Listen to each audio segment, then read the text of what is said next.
कि टाइटैनिक कभी सिंक ही नहीं हुआ। टाइटैनिक एक पर्टिकुलर इंसान की या एक पर्टिकुलर ऑर्गेनाइजेशन की एक बहुत बड़ी गलती थी जिस कारण से यह दुर्घटना हुई।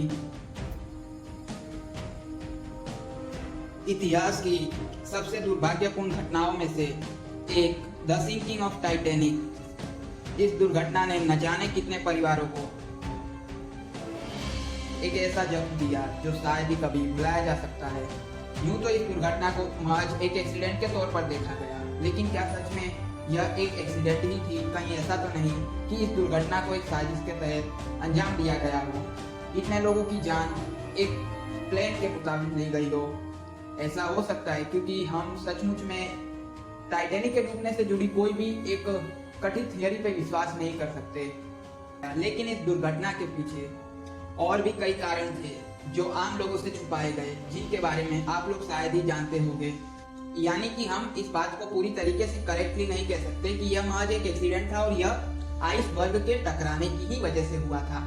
आज तक कई ऐसी बातें हैं जो आम लोगों से छुपाई गई टाइटैनिक के बारे में, जो शायद यदि सामने आ जाए तो इस दुर्घटना का पूरा मोड़ ही चेंज हो जाए और शायद हम ये भी साबित कर सके कि ये एक पर्टिकुलर इंसान की या एक पर्टिकुलर ऑर्गेनाइजेशन की एक बहुत बड़ी गलती थी जिस कारण से यह दुर्घटना हुई। क्या कुछ और भी ऐसा है जो आम लोगों से छुपाया गया टाइटैनिक के बारे में? तो चलिए आज हम इन सब सवालों के जवाब के बारे में जानते हैं और कुछ टाइटैनिक से जुड़ी बातें जानते हैं जो शायद आम लोगों से छुपाई गई, और कुछ थियरीज के बारे में जानते हैं जो शायद टाइटैनिक के डूबने का कारण एक्सप्लेन कर पाए। तो फ्रेंड्स चलिए शुरू करते हैं आज का ये interesting video. So let's kick off. RMS Titanic, जो कि अपने तौर की सबसे सोफिस्टिकेटेड और लग्जरी शिप थी। एक्सपर्ट्स के मुताबिक इस शिप में उस दौर की सबसे अत्याधुनिक टेक्नोलॉजी का यूज किया गया था। ये शिप अपने टाइम के सबसे बड़ी मूवेबल ऑब्जेक्ट था। तो अब क्या हम विश्वास कर सकते हैं कि इतना सोफिस्टिकेटेड और लग्जरियस शिप इस तरीके से डूब सकता है? वह भी महज एक आइसबर्ग के टकराने से पूरी तरीके से सिर्फ दो टुकड़े में विभाजित हो सकता है। ये शायद बातें पूरी तरीके से सही नहीं लगती। क्या सिर्फ एक ही कारण है इसके टकराने का, या फिर इसके पीछे कई और वजहें हो सकती है? इसके बारे में भी जानेंगे, बट उससे पहले हम लोग जानते हैं कि इस आइसबर्ग के टकराने के पीछे का कारण क्या था। क्या क्या वो चीजें थी जो यदि घटित ना हुई होती तो शायद आज टाइटैनिक टकराता नहीं, या तो फिर टाइटैनिक के टकराने से बहुत ज्यादा मौतें नहीं होती। तो सबसे पहले जब टाइटैनिक का प्रदर्शनी हुई थी तो टाइटैनिक के जो क्रिएटर्स थे उन्हें एक चीज से प्रॉब्लम हो रही थी कि जो उनके जहाज पे लाइफ बोट थी उनके वजह से उनका जहाज भरा भरा लग रहा था और उसकी खूबसूरती में कुछ कमी आ रही थी। इसी वजह से उन्होंने अपने जहाज पे बहुत कम लाइफ बोट रखे, और इसका एक कारण यह भी था कि एक्सपर्ट इस जहाज को अनसिंकेबल मानते थे। देन एक दूसरा मेजर प्रॉब्लम ये भी था कि जब जहाज अपने सफर पे रवाना होने वाला था तब टाइटैनिक के कुछ कर्मचारियों की अदला बदली की गई थी। उनमें से एक कर्मचारी के पास टाइटैनिक के जहाज पर रखे बाइनोक्यूलर्स की अलमारी की चाबी थी, जो कि वो कर्मचारी दूसरे अपने कर्मचारी को देना भूल गया। इसी वजह से उस जहाज पर कोई बाइनोक्यूलर मौजूद नहीं था। यदि बाइनोक्यूलर मौजूद होता तो वो लोग दूर से ही इस चीज को देखकर शिप को शायद कंट्रोल कर सकते थे और आज ये दुर्घटना हमें देखने को नहीं मिली होती। कुछ लोगों के मुताबिक जब ये शिप रवाना होने वाला था उसी समय पे इस शिप में किसी प्रकार से आग लग गई थी, जिसका प्रमाण इस फोटो में भी देखा जा सकता है। इसी वजह से टाइटैनिक को थोड़ा साइड में करके खड़ा कर दिया गया था, जिस वजह से ये धब्बा ना दिखे, ये आग के निशान ना दिखे। लेकिन इस आग की वजह से टाइटैनिक का वो हिस्सा बहुत ज्यादा कमजोर पड़ गया था, भले ही टाइटैनिक को कुछ ज्यादा इफेक्ट ना हुआ हो। दुर्भाग्य की बात यह थी कि टाइटैनिक उसी जगह पे आइसबर्ग से टकराया जहाँ पर यह चीज हुई थी, जिस जगह पर जलने के कारण ये निशान बन गए थे। इसी वजह से शायद टाइटैनिक टूट गया या फिर उसके अंदर पानी घुस गया। और एक कारण यह भी हो सकता है कि यदि उस समय के जहाजों में सोनार जैसी टेक्नोलॉजी, आज जैसे एडवांस टेक्नोलॉजी उपलब्ध वो होती तो शायद बच सकता था टाइटैनिक सिंक होने से। बट ये कोई कारण नहीं बन सकता क्योंकि उस समय पे ये सब चीजें थी ही नहीं। वैसे तो गलतियां बहुत सारी हैं, छोटी छोटी भले ही है, बट इनका पूरा पूरा हाथ है टाइटैनिक के सिंक होने में।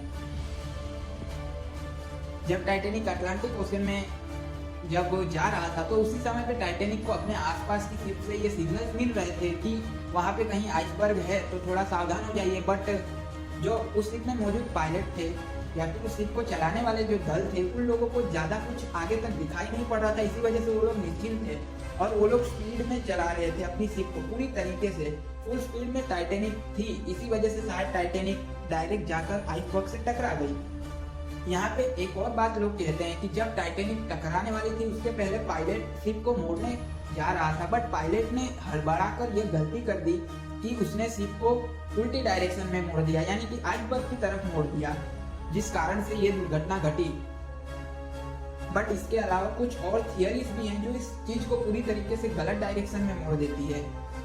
तो इनमें से एक एक्सप्लेनेशन तो ये कहता है कि टाइटेनिक को किसी सबमरीन द्वारा उड़ाया गया था, यानी कि टाइटेनिक पे टॉर्पेडो फायर किया गया था। इसकी तस्दीक टाइटेनिक का एक यात्री भी करता है। उसने यह कहा था कि उसने एक समय पे जब टाइटेनिक आइसबर्ग से टकराने वाला था उसके पहले उसने एक आवाज सुनी, एक धमाके की आवाज सुनी, बट इस बात को पूरी तरीके से साबित नहीं किया जा सका। यूं तो कहा गया कि ये टॉर्पेडो जर्मनी द्वारा फायर किया गया था, बट जर्मनी उस समय पे ऐसा क्यों करता, क्योंकि उस समय पे कोई वॉर का माहौल भी नहीं था। कुछ एक्सपर्ट तो यह भी बताते हैं कि अमेरिका के एक सबसे बड़े बैंकर जेपी मॉर्गन, जिनका अमेरिका की इकोनॉमी में बहुत बड़ा हाथ रहा है, उन्होंने अपने राइवल्स को मौत के घाट उतारने के लिए इस शिप को सिंक करवा दिया, बट इसे पूरी तरीके से साबित नहीं किया जा सका है कि ये कितना टका सही है। जेपी मॉर्गन ने millionaire Jacob store, Isidor stretch और बेंजामिन गुगनेइम को खत्म करने के लिए ये पूरा प्लान बनाया था, जिसमें 1500 लोगों से भी ज्यादा की जान चली गई।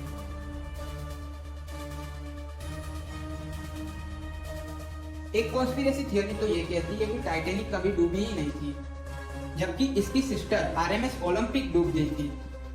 इस मिथक के मुताबिक जब आरएमएस ओलंपिक का प्रोडक्शन हुआ था और कुछ समय के बाद ही आरएमएस ओलंपिक एक शिप से टकरा गई थी, जिसमें आरएमएस ओलंपिक को बहुत ज्यादा नुकसान हुआ था और इसका जो बीमा था वो भी रद्द कर दिया गया था, क्योंकि इसमें आरएमएस ओलंपिक को ही दोषी पाया गया। इसी वजह से जो white star line ship production company थी उसके ऊपर बहुत ज्यादा ही प्रेशर पड़ गया था, बजट बहुत ज्यादा कम होने वाला था, जो कि इतना ज्यादा नुकसान हो रहा था। ओलंपिक में भी कुछ कम खर्चा नहीं आया था और यदि इसकी मरम्मत कराई जाती तो कहीं ना कहीं उनका कमिटमेंट भी दांव पे लग जाता कि जो टाइटेनिक है उसका प्रोडक्शन लेट होता, यानी कि वो लेट बन के आती।